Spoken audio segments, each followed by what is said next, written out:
obrim la segona volta rebent per primer cop a la nostra història el Torrent.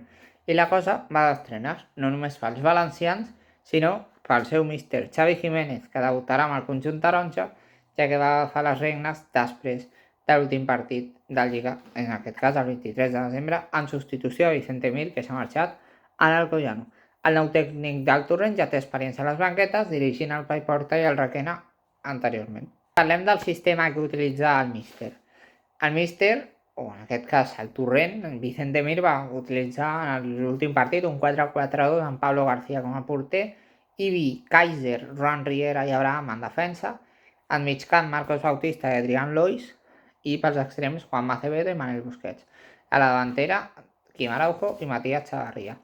En l'anterior partit contra el Cornellà, Vicente Mir va posar en porteria Pablo García, defensa Uri, en lloc d'Abraham, Roan Riera, Kaiser i Ivi, en migcamp Quim Araujo, Adrián Lois i Jacobo Martí, que en aquest cas reemplaçava Marcos Bautista, i en els extrems Juanma Acevedo i Manel Busquets, i a la davantera Matías Chavarría. Analitzem ara el més destacat del nostre rival. Doncs en porteria Pablo García, que ha estat a primera ref jugant amb el Castellón. En defensa Kaiser i Abraham, que van jugar contra l'Atlètic de Bilbao fa un parell d'anys la Copa del Rei. Uri, que es va enfrontar amb el Yeclano al Rayo a la Copa i també ha jugat a segona amb el Cartagena. I destaquem Roan Riera, que porta 4 gols, un defensa que porta 4 gols, ojo, ull perquè és un perill. Kaiser, Uri, Abraham i Navarro, que porten un gol i són titulars. Aquesta temporada són els principals titulars. En migcamp, Adrián Lois és un dels veterans, va jugar l'any 2011 a una eliminatòria de Copa entre el Llevant i el Real Madrid i també va debutar amb els granotes a primera divisió. Quim Araujo, que ha jugat a la UEFA, l'Eldense, el Córdoba, el Lleida, el Cartagena, entre altres equips. Cristian, que va jugar amb la Peña Deportiva contra el Màlaga un partit de Copa, així com a dada.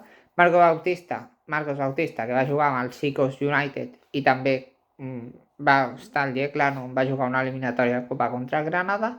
I d'aquí podem destacar en migcamp els 2 gols de Cristian i els gols de Quim Araujo i Marcos Bautista. I a la davantera, Juanma Acevedo, que ha jugat a l'Hércules, al Castellón i a l'Eldense, entre altres equips. Chavarría, que ha estat al futbol regional argentí. I Juan Antonio, que tinc diverses dades. Va eliminar l'Atlètic amb el Formentera i ha jugat amb l'Ibiza, el Guijuelo, l'Eldense, la SD, la Societat Deportiva Logroñés i el Ferrol, eliminant a l'Eibar per ser amb l'Ibiza. I Manel Busquets, que ha jugat amb un altre equip nord-americà, estatunidenc, com el Syracuse USA, tant el Sant Andreu com l'Olot també. Destaquem pel que fa a la davantera Juanma Acevedo amb 3 gols, un menys que un defensa com un Roan Riera, i Chavarría amb 2 gols. L'àrbitre del partit serà Daniel David Baixes Dones, del Col·legi Aragonès, té un precedent amb el Sabadell i és un col·legiat centrat en segona B i segona ref, amb una mitjana 6,04 grogues i 0,15 vermelles.